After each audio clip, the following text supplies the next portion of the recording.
I'll take that mooing sound as a no. But we're live downstairs. So those of you who are watching on the J. Lauren Norris personal profile page, thank you for joining us. We are in studio today with Dr. Geoffry Mitchell. And in a minute, we're going to start ignoring you and go live to our cameras. But for now, I want to tell you, if you are or students, or you know him in any other way, feel free to comment and chime in. We would love to hear your feedback. Our social media princess upstairs will be monitoring any comments. So if you have questions, please type them in there, and we will field them during our commercial breaks. We'll be recording in the studio for everything that will be broadcast on television. When that's broadcast, it will be on 51.4 here in the Dallas market, which covers about 6.5 million people with a broadcast signal from Weatherford to Terrell, roughly, and from somewhere around Frisco to down around Waxahachie. So you can pick it up if you've got an open-air antenna. You don't have to have any kind of subscription to cable or Fios or even a satellite. You can just put up an antenna for $30 and pick it up for free. Love for you to be a part of the show in any way. So whether you're watching on TV or you're watching on Facebook and sharing it with your friends, or you're commenting on Facebook, we love that you're being a part of what we're doing here, and we believe that God will get the glory from everything that we do. In a moment, I'm going to ignore you and turn to our studio cameras so that we can record and then edit and put all the fancy stuff that's necessary for broadcast, like sponsorships and name badges and all that cool stuff. But in the meantime, if you'd like to see like the name badges at the bottom, jump on over to the @MeetTheMessenger TV. The fan page will have the lower thirds with name titles and all that kind of stuff, so you'll be able to see that as it's streaming live on @MeetTheMessenger TV. And we would love for you to be a part of that. Feel free to leave comments there as well. Share these videos with anybody that you'd like to. They'll be out there for as long as we can keep them out there. But right now, I'm going to ignore you and talk to the studio cameras so that we can prepare for broadcast television. So have fun, comment, check in, share. We love to have you. Welcome to Meet the Messenger. I am your host, J. Lauren Norris, and we are in the studios today with a brand new friend. We met about a month ago, and then recently had a chance to travel internationally together. Played a great game of international Where's Waldo, and had a lot of fun in the Congo. It was really fascinating the way that we together got to see the world, the culture of an international trip through various eyes, to walk around the streets of Washington, D.C. together, to ironically encounter people from the nation we were traveling to while shooting a video on the steps of the Capitol. If you haven't seen that yet, go to the Tell It Like It Is page and you'll see that short video with the guys who walk up and they're like, wait, he's on Facebook Live. And the guy was from the Congo where we were headed. What an awesome opportunity. Doesn't happen every day. But you also don't every day meet friends that when you first look, if you looked at the two of us anywhere else, you might think, there's no chance these guys know each other. There is no chance they would hang out together. And yet for a week we stayed in a hotel right across the hall from each other and spent as much time hanging out in the lobby together as we did doing anything else. Driving around the town, walking around town, walking through the markets of Kinshasa, and had a great time. But more than anything else, we found out that the one thing we had most in common was the blood of Christ. And so we're going to talk a little bit about that today, right here on Meet the Messenger, with our in-studio guest, Dr. Geoffry Mitchell. Thank you for being here today. I appreciate your taking your time to be here with us. So one of the things that strikes me first about you is your rose-colored glasses. Yes, sir. So tell me about that. Why rose-colored glasses? I don't know. That's books that I've read in terms of how we see the world. And so it helps me really see exactly what type of person I'm in. Sometimes I wear the yellows, which is I call them kind of mellow out. And then sometimes I wear a clear, and I'm putting on my more academician type of persona. Sometimes it's just being a cool blue, and then sometimes it's just a red that's just in a rose that allows me to be able to be a little bit more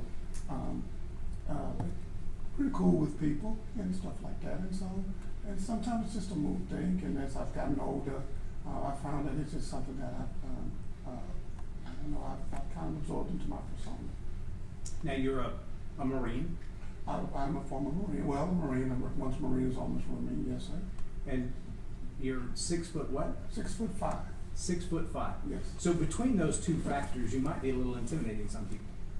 Yes, sir. In the days of going through the Marine Corps, I know that you had to be tough and lean and mean, as they would like to say. And so, when I first started, I was a grunt, and then very well as a Marine Corps officer. And so, but I was always lean and mean, and I fit the mold for that particular branch of service in those days. Now, doctor Yes, sir. doesn't come easy to anybody, No, sir, it does not. but that's a choice. Yes, sir. Why? Because I looked at, in terms of being a student of life, there are certain types of things that we look at in terms of as we evolve and get older. And so title is really not so much as important about my title as is my position in society. I've learned that when I'm working with people, then and if they're really based on just a particular title, then yes, I actually hold a PhD in humanities as well as philosophy and other disciplines, and so it helps me move a little bit around different worlds in terms of what I've gone to school, my learning, and things that's associated with receiving a PhD. But it also just it's a credential that allows me to be able to say that I've earned the position that I am as a doctor. And so I'm still, but in actuality, I'm always a servant and I'm always learning. When you started in your academic process, which one had more influence on your life, your faith or your learning? I would have to say in my early parts of my life, I would have to probably say my learning. But I don't know.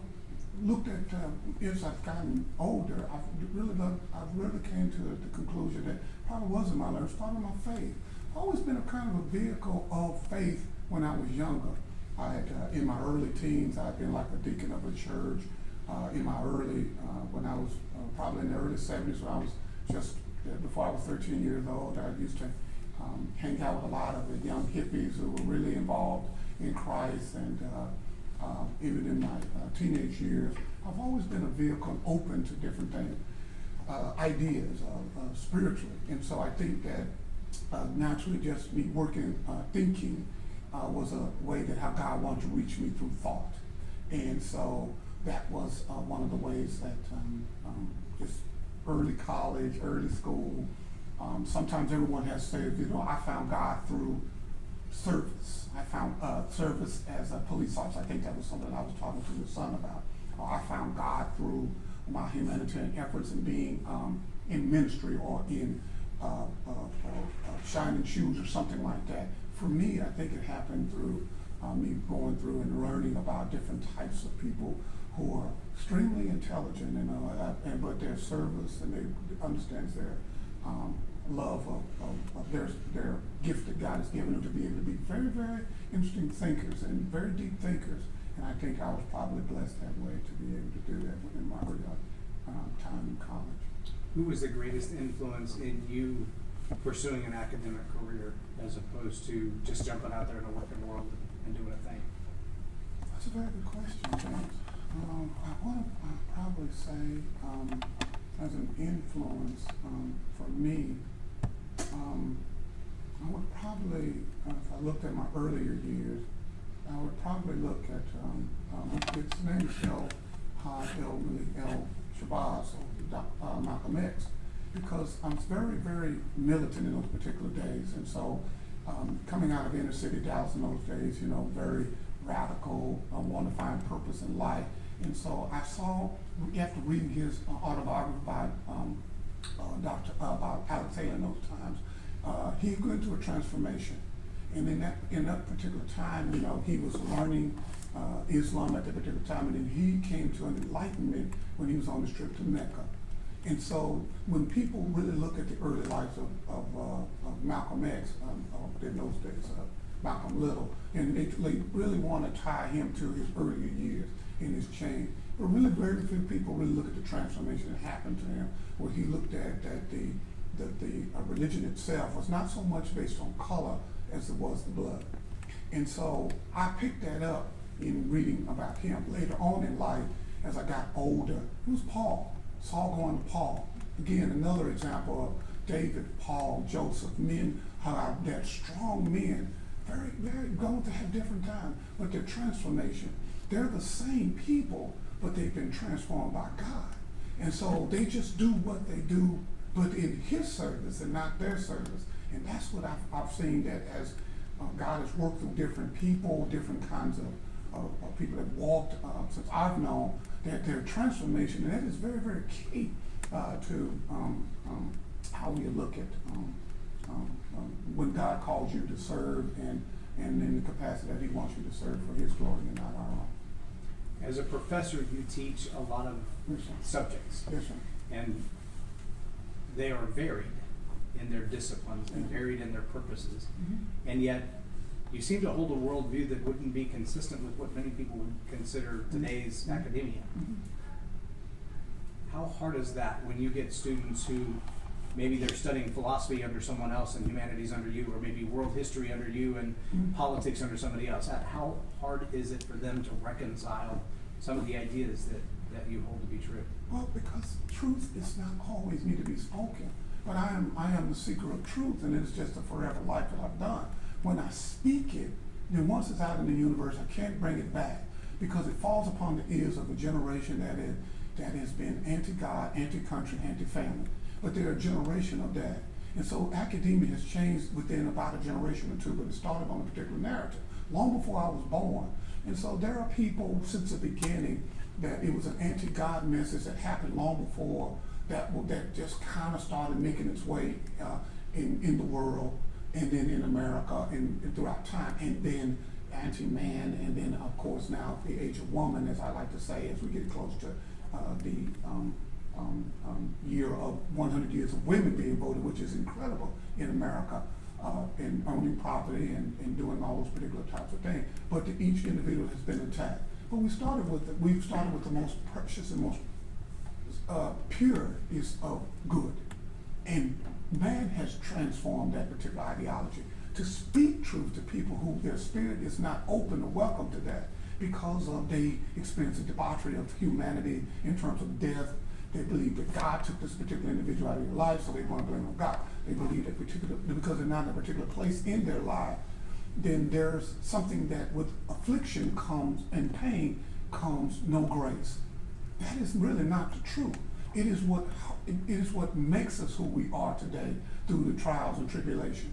It is only when you say it and speak it to a generation who has not cut enough teeth in the world, then they believe it's just them. So I'm in an in-between. I'm in an in-between and trying to teach a generation that everything that happens to you is for a reason. It is for a purpose, to protect, to get you prepared for the future of what is about to happen. Sometimes it may be good, sometimes it's not so good. And it doesn't necessarily mean you're a victim. Yes, sir. But it's easy, it's a better sell to say to people that, yes, I've experienced someone cheating on me or lying to me, someone from the religious realm or somebody taking advantage of me. Because we're all carnal and we're all short of the glory. We all are. And so that's why God had to bring his son to show an example of that. We all will be under the blood because of that, and because he gave his son. I wouldn't give my son, and I love my children, I wouldn't give my children to save mankind. If God were to speak to me and ask me, would I even the children I don't even get along with, and say, let's say I have a bad relationship with my children, or somebody I love the most precious of all, and say, would I give their life to save humanity? I don't think I could do that. That's what makes God great. That's what makes him unique in many, many ways for all of us. Well, and he didn't just do it for humanity. He did it for all the rotten ones. For all the rotten ones, yes. He said, here's my perfect son. Yeah. He ain't never done me wrong. Yeah. Never lied to me, never stole from me, never took my checkbook and bought crack with it. But I'm going to put him on the cross for Hitler. I'm going to put him on the cross for Saddam Hussein. I'm going to put him on the cross for Jeffrey Dahmer. Name the most wicked, most evil, most hateful, most, in your own opinion, for unforgivable. And that's the one I'm looking to pay for. Who does that? It is incomprehensible for man to understand those particular types of things. And so, when you are a professor, when we are data-driven and when we are logic-driven, our protection is our logic itself. For man to be able to walk, and when I mean man, I don't mean just man, but I mean one man. Humanity to walk. Whatever it is, what is our greatest is what we use to be our protector. For me, it is my knowledge, because it is my it protects me. For people who have money, it is their wealth. For people who are strong, it is their muscles. For people who are beautiful, it is their looks. To get beyond those kind of things and express your true self beyond all of those things, and know it is really not you. It is beyond you, and that is really true. That is true. I think that God touches us, and that's how it really actually works. And so you have to put yourself somewhere where it ain't just you. You have to be. You can't. It would be unwise to do it from standing high, but from to be a PhD and to wash feet, to go where we've gone and see where the people who are where we in America we are a nation of laws and not men, but for say that our responsibility is to help do our talents and help guide this country the best we can, so that because they got the God thing down pretty much, they got government down pretty much, and they have society down pretty much, but there are some things that they could fine tune on as we could in our particular time. But now, in answering your question, and I probably got a lot off the subject, but in answering your question, it can be very, very challenging when you're teaching a population or people about how they can serve, how they can be. Do you want to be the keeper of God's laws, or do you want to be the keeper of God's love? Sometimes it's the love more than the laws. And what I have learned as I'm getting older is that in our country, there are things that you can truly see how God works with different people. Our latest is a boy preacher born sometime around January of 1929. His name is Dr. Martin Luther King. Now, in my youth, and going back to what I was telling you about Malcolm X and his transformation, Dr. King was a very unique person. He was very unique because he comes up middle class, he's African American, but he embodies something. He says that there's what we call unjust laws. Now, some people use it a little bit different. They look at that whatever law that we don't like, we consider unjust. That is not the same. What do you mean I can't have chocolate pudding every time? But he looked at it in terms of because of a color or gender or something like that, and the law says, you said on the back of a bus, because this is the law, and we need to keep the law. He says it's a little bit beyond that. It's a little bigger than that. I think that the first thing that is given to us basically is the Ten Commandments. If we didn't know the whole Bible and can at least do the 10 Commandments, just 10, we might be, as I like to say. When the founders go give us the Constitution and they do the first 10 are more important than the rest of them because they embody something. Its magnanimity in its Constitution, Declaration of Independence is very, very important in terms of the birth of our nation. Those 10 are important. Real simple. Sometimes in the complexity of our lives and when we're trying to do things, we really, really need to keep it simple. And when we are serving until God touches us and touches that individual, then whether you know scripture from Genesis to Revelation doesn't mean anything to the person who's hungry, who's going through things. They need love. They need understanding. They need compassion. They need grace. We all need grace. And God pulled us in different points in our time, sometimes maybe for you, when you... When we come back from the break, I want to talk a little bit about your knowledge and experience, because I know you've had hands-on activity in political races. You've seen the rise and fall of brilliant men who just didn't have the integrity, or brilliant women. And as we look at the landscape of our politics going forward, what are some things that you see that we could do differently as a country, and maybe even ideas that we could export around the world versus the ones that we need to really just let go of this and move on? So when we come back from the break, I want to dig into that a little bit. Thanks again for joining us here on Meet the Messenger. In-studio guest today is Dr. Geoffry Mitchell, professor at the University of Texas at Arlington, and several other schools as an adjunct, and a global traveler who has been all over the world teaching politics, history, and all kinds of good stuff. So when we come back from the break, we're going to talk a little bit about what could we do as a nation to help our faith be more involved. What are some of the mistakes that have been made by politicians in the past, and what can we do to hedge our bets for the future? We'll be right back after this. Thoughts, comments, questions? Good.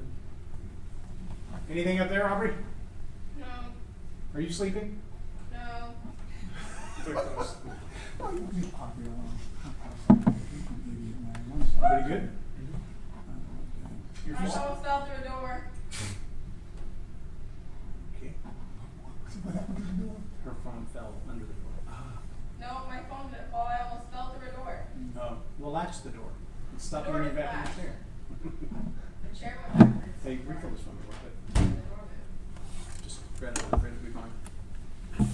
When you have very good questions, you open my mind to a ton of things, and so I apologize sometimes I get a little bit off tone. Because when you're talking, your question is one that there's 200 different answers to that one question. And when you're a trained thinker, you do not know unless you know there's a script that's there. This is particular point you're going to hit. And so unless there's an exam or something that just says I'm a president, if you go off the cuff, I don't know, James. I don't know what you're doing to me, James. But you having a good time over there? I always have a good time. I'm having a good time over here. When you love what you do, you When work you another love what day you in do. your life. And it just, you know what I mean? You just talking brothers. Yes, you talking brothers. Just talking. Just talking brothers. Having a good time. All right, ready?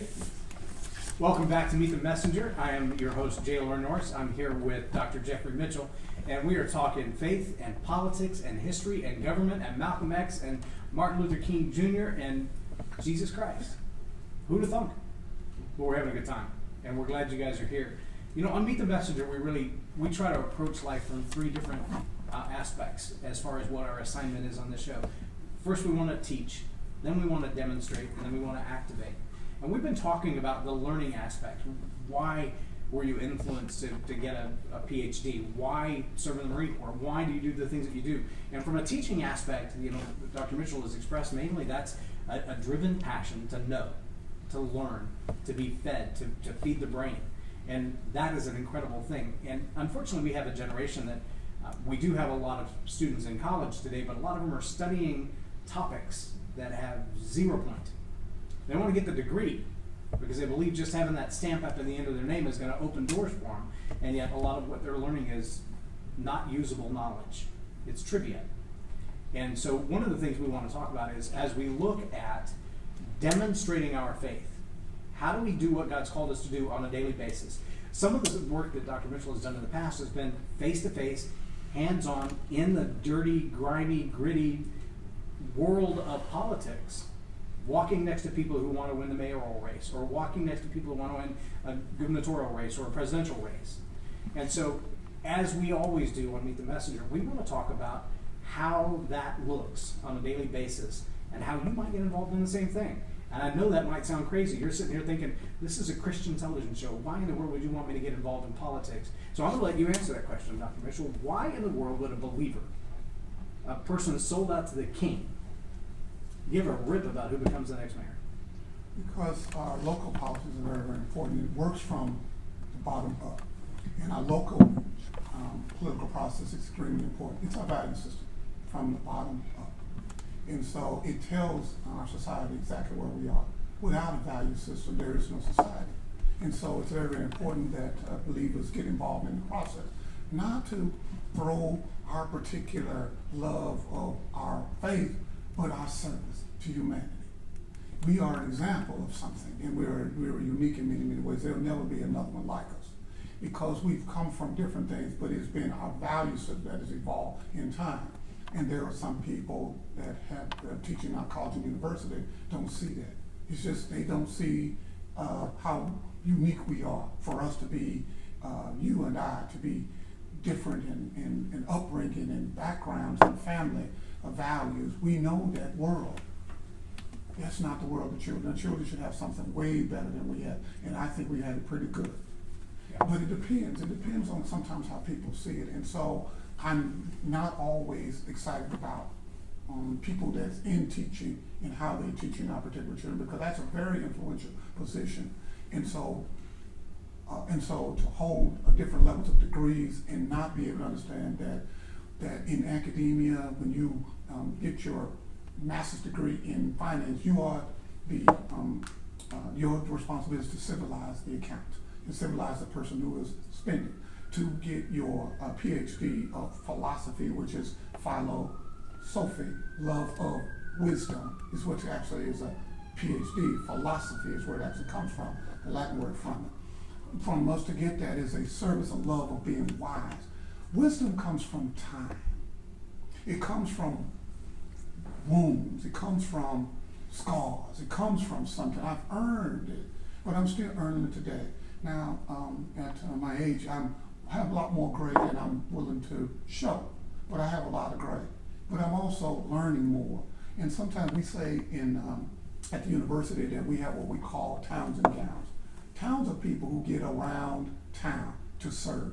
They understand that that's just part of being part of a professor. Gowns are just people graduated, and they come, they work with the students, they do whatever they do, and then they go home at the end of the day.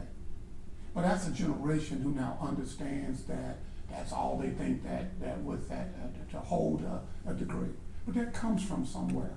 It comes from the home. It just doesn't manifest itself from when you become a professional. It comes from home. And that's why it's very, very important that a servant leadership style really starts at home. Not really, no one has the ability to really change you. God has the ability to change you. But you have to be a vehicle open for change. You have to see something that is uncivilized and then civilized. When we're uncivilized in faith, it is our religious responsibility for people to civilize those ways. When you are uncivilized in your thinking, it is our responsibility to civilize the way you think about things based on data, based on research, based on service, and based on things that are good about mankind. When you do things like that, this is a responsibility that I know that when I see something not right, and because I have an example, I have actually something I can go to that's been around long before I was born, and that's a pretty good feeling.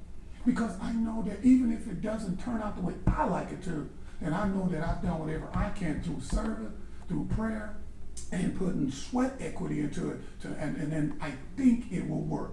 But I think that sometimes people look at it and they think that themselves, I think we talked about this, we were on the trip, I call it the curse of the Pharaohs. And essentially I talk about the enslaved who have become the Pharaohs. And you can see it manifested itself because we now think we are God. Not God with a large G, God with a small g. You can see it in the children, you can see it in the women, you can see it in the people. You can see it. To me, it is revealed. And so that causes you to do different things when you see people that, and it is through humility, it is through suffer, it is through compassion and understanding that gets you close, and not through arrogance. And I think that's kind of where we are right now in our society. I think that we can change that. But we'll need everyone to get on board, everyone to kind of see it, and I think that we can probably actually help a generation to actually see it through service and not through title or position. So if I sum up everything that you've said there, it sounds like your philosophical aspect toward government is being a good servant leader doesn't start when you get elected mayor. It starts when your mom and dad teach you how to be a responsible citizen of the world. And that I think that's part of the challenge we have today with an entitled generation. Crybabies is really I hate to say it that way, it sounds so negative and judgmental, but the reality is they love to take offense. They expect everything to be given to them. They don't want to work for it. And I'm not talking about a particular age gap even, I'm talking about a mindset. Yeah. And we may have talked about this before too. I see entitlement, and a lot of people talk about entitlement pieces of the government. Yeah. So a welfare state, or whether it's healthcare, or it's dental programs, or it's job programs, or building roads and bridges, whatever it is. And it goes all the way back to FDR and the New Deal. Yeah. But all of that process of entitlement doesn't just stop on the financial side. It happens relationally. yes. A man feels entitled to his wife's body. He treats her like an object, Yeah. not like a spouse or an equal. Yeah. A woman feels entitled to her husband's money. She spends whatever she wants, whenever she wants, wherever she wants. Yeah. And there's no stewardship or obligation to the relationship, right or left or backward or forward. I've seen them in the roads. You stop in an intersection where you've got 3 main lanes of a main road and a parking lot on either side. And people in the parking lot pull out in the middle of the road, blocking 6 lanes of primary traffic to take the right of way to turn, even though there's a protected turn lane on each side. And I'm thinking, there are 8 other cars traveling this road. You're on the minor. crossing the major, but you're demanding the right of way. I simply don't understand that. And really the only explanation is this attitude or spirit of entitlement that says everything's always been given to me, and if you're not going to give it to me, I'm going to take it. Recently, I believe it was Minnesota, there was a young man who was interviewed when the violence happened there. Yes. And his comment was, look at all these rich people, they got all that money, and they ain't trying to give us none. And I'm asking the question, how do you get the mindset that says, I won't have unless somebody else gives it to me? And isn't that another form of enslavement? Like you said, the Pharaoh taking over from being a slave. We have a very problematic society where our media is creating a narrative. But if we get all of our medium, our understanding from some idiot box, and not to say that there's nothing wrong with television and texting and even this magnificent program that you have, but it depends on what you're going to get out of it. And reading and experiencing different things really helps you really see the world from a different. We call it a schemata. When we got an opportunity to do it, when we tried to, and you did a magnificent job, I may say, when we're trying to take a westernized philosophy and take it to the East. And there may be some similarities, but as you can tell, very, very different. And so sometimes you have to leave that westernized philosophy somewhere where you can learn. And then somewhere in the middle, we'll learn a little bit about each other. And that can be uncomfortable, especially about the part where we talked about the female with the perfume. If you remember, we had lunch, and we had lunch and about the perfume incident, and then one about the status of how people treat their own communities. I think you were trying to talk about that. You know, in community Culture, picking up behind themselves even. Yeah, even those things. And so for us, it would be very difficult for me to judge a society if I don't expect them to know. There are things that I expect to know. If I don't know, especially in the age of what I call the age of knowledge, where now we're at the age of iPhone, that pretty much you can get any information that you want to pretty much help you kind of get along and survive. We were able to do that with an iPhone and an app. For the millennials and for a younger generation, is that knowledge truth? Is it truth? Or is it, like you said before, is it really wisdom? Oh, it's why. Because there's one thing about having information or even knowledge, but if that knowledge and information hasn't collided yet with experience, it's one thing to say that I know righty-tighty, lefty-loosey. That means you turn the bolt to the right and it gets tighter, you turn the bolt to the left and it comes off. It's one thing to quote that phrase, but having never turned a bolt or a screw, it's a pointless phrase. And I think there's a lot of information out there like that. People see it, they quote it, it's easy to say, it's easy to remember. They have absolutely no idea what it applies to. And I find in conversation with young people, there are a lot of idioms and axioms that people quote, and they say these phrases over and they have absolutely no idea what they pertain to. They don't even know what they mean by saying it. A good example, cultural example of that ignorance, for lack of a better term, is the idea of sagging your jeans or your shorts. And it's starting to cross all cultures. I saw a few of them even in the Congo. It wasn't a common thing, but there were a few. And the question you ask when you see that is, why would they do that?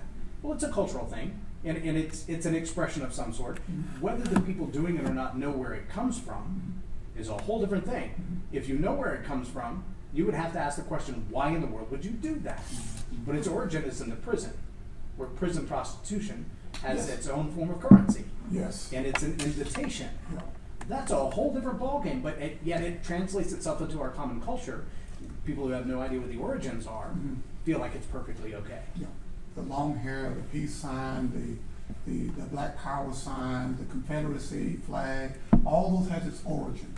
The cross itself has an origin. And sometimes people do you not know its origins and why it is. It's more than a fad. You just made it a fad because it became cool to vote a particular way, to vote a particular party line. And when politicians and people who are they're politicians, they're not what we call statesmen, which means it's something totally different. And I think that sometimes, and what I hope that we left in that particular region of the country is that in your mind, you may think that the mechanism of government will be the instrument to eliminate them from power. Well, actually, it's not. It's actually helping to be an instrument to allow them to be able to create a free market for themselves with their own God-given talent to help that country grow. Now, there'll be basic functions of government that they'll probably need if we can show them, because their system was more of a unitary system, where ours was, we evolved from, we have a confederate system of government that we've been using for a long time, but we just have a federal government that's on steroids, for lack of a better word. Yes, And so, but government entities from the White House, as I like to say, to the dog cow, know that, because it has great policies that are able to protect, even to protect your job and protect your status, protect where you are at various levels of government. How I get individuals who serve on those levels of government, namely a Congress race that I'm working on, a gentleman, he's working tirelessly in the 33rd Congressional District, and he's a good, faithful man. He's a good family man. He has great ideas. He's very conservative about his money. He loves the country, and so his campaign is very attractive to me. They very help him, because I believe that he has shown that he has a responsibility. He's very wise, and he has a track record of being a very good steward of his own money. Therefore, I believe him to be a good steward of the people's money. But it's a track record of those kinds of things, and sometimes people need to really look into their own souls, look into their own houses to see exactly what's going on, because it really starts at the house first, and that really reflects on, you want to really know about people, ask the kids. Kids they've not been contaminated yet throughout time. The younger they are, the more pure they are, and they'll tell you exactly what they think about you. Isn't that what all Yeah. of the New Testament stuff says? Don't let a man rule your church if he can't rule his own house. Yes, yeah. The wife will tell you that you can see it all, and so, but it's easy to camouflage a lot of that when you're in politics. It is. Yes, sir. Dr. Mitchell, I think we can talk for hours. Yes, we can. Sir. I know we can. It's a long flight. It's, But I appreciate you taking Yes, the sir. time to come by today. I appreciate you being a part of what we're doing here on Meet the Messenger.